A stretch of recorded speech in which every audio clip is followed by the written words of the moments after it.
Hey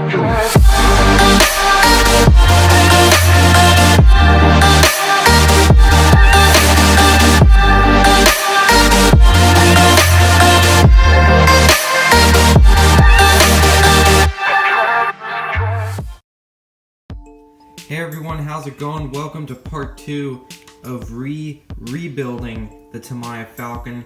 Since the last time part 1 came out, I've done quite a bit here where I fixed these front tires from caving in at the top and also from collapsing when I pushed down on the suspension.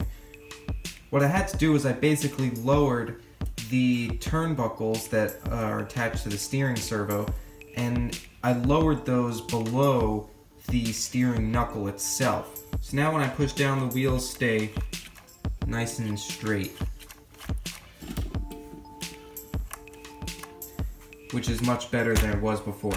So these are good now. In this part today, we're going to be securing the ESC with some screws, and also doing something about this antenna tube, and also I'm going to see if I've got some other screws that can be used to hold down this receiver box, because the nuts come out of the bottom here and they're quite large.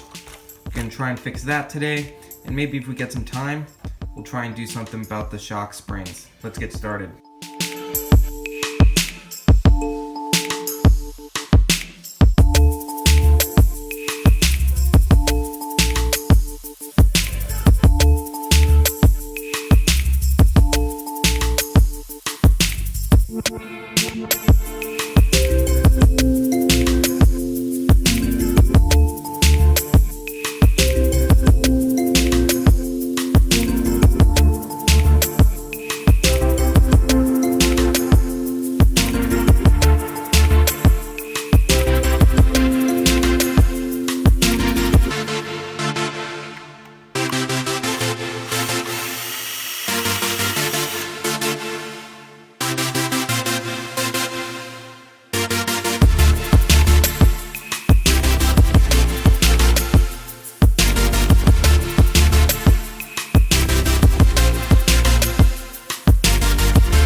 Alright, this truck is really cleaning up nicely. I went a little bit quicker than I thought it would. I did accomplish a lot. The ESC is now very nicely secured.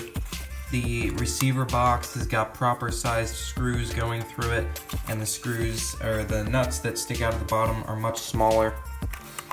I tucked in the wires that come from the servo and the ESC and put them inside the receiver box a little bit more so it's not as messy in there.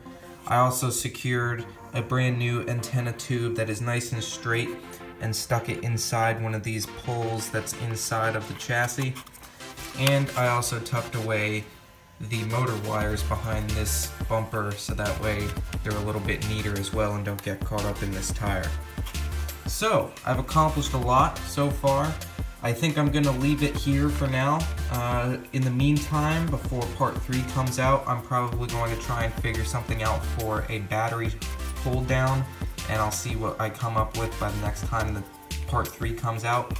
And in part 3, we're just gonna do suspension, and then we're gonna be able to wrap this build series up. So I hope you guys enjoyed part 2. We definitely did a lot, and this chassis is looking a lot neater and more tidy. So thanks everyone for watching. I think I need to get my shop desk a little bit cleaner now, and I'll see you guys next time on the RC Genius.